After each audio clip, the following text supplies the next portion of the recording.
Hi friends, welcome to ஃபிதா fantasy world. இன்றைக்கி நம்ம வீடியோவில் என்ன பார்க்க போகிறோன்னா 4 kg மட்டன் பிரியாணி எப்படி செய்கிறதுன்னு தான் பார்க்க போகிறோம். ஸோ அதுக்கு ஒரு பாத்திரத்தில் 2 tablespoon கீ போட்டுட்டு அதுக்கப்புறம் ஆயில் ஊற்றிக்கலாம். ஸோ இந்த ஆயில் கொஞ்சம் சூடாகட்டும். ஆயில் ஊற்றிட்டு பட்டை, கிராம்பு, ஏலக்காய் இதெல்லாம் போட்டுக்கலாம். போட்டுட்டு ஆயில் சூடாக விட்டுறலாம்.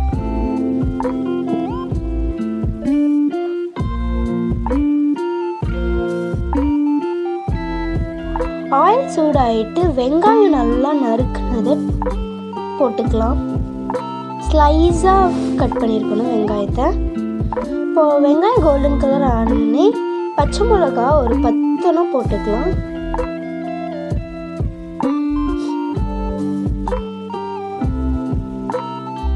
போட்டு நல்லா மிக்ஸ் பண்ணிக்கலாம். இப்போது இஞ்சி பேஸ்ட், இஞ்சியோட பேஸ்ட் வந்து நம்ம போடணும். அதை போட்டு மிக்ஸ் பண்ணிவிட்டு இப்போ பூண்டு பேஸ்ட். பேசிக்கலாக இஞ்சி பூண்டு தான், பட் தனித்தனியாக போடும்போது அது கொஞ்சம் டிஃப்ரெண்ட்டாக இருக்கும். இப்போது புதினா இலை, மல்லி இலை போட்டுக்கலாம். தக்காளி அதையும் நல்லா ஸ்லைஸாக கட் பண்ணி வச்சுட்டு தான் போடணும். இப்போ நல்லா மிக்ஸ் பண்ணிக்கலாம்.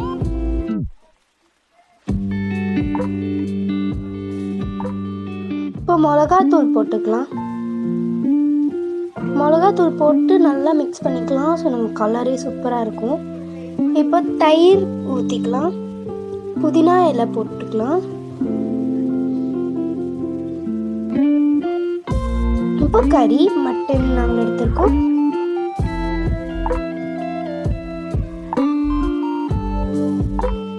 இப்போ நல்லா மிக்ஸ் பண்ணிட்டு தண்ணி ஊற்றிக்கலாம்.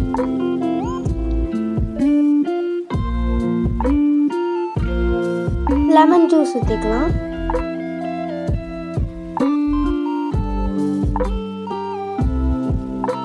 லெமன் ஜூஸ் வந்து புளிப்புக்கு.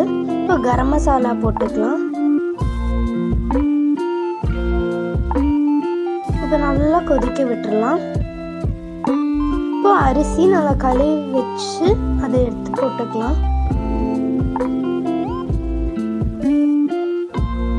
அரிசி எல்லாம் போட்டு ஒரு டைம் நல்லா மிக்ஸ் பண்ணி விட்டுட்டு க்ளோஸ் பண்ணி வச்சிடலாம்.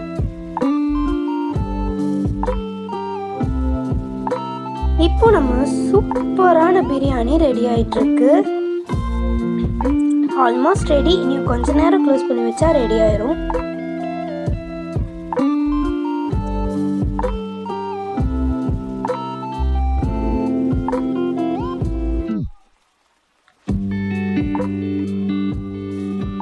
இது இன்னும் கொஞ்சம் வேகும்போது பிரியாணி சூப்பராக இருக்கும். இப்போவே ஸ்மெல் சூப்பராக வருதுங்க.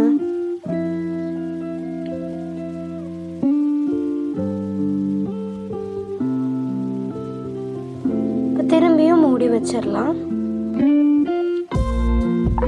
இப்போ சூப்பரான பிரியாணி ரெடி. தேங்க்ஸ் ஃபார் வாட்சிங். இந்த வீடியோ பிடிச்சிருந்தா சப்ஸ்கிரைப் பண்ணிடுங்க நம்ம சேனலை. இந்த வீடியோக்கு லைக் பண்ணுங்கள்.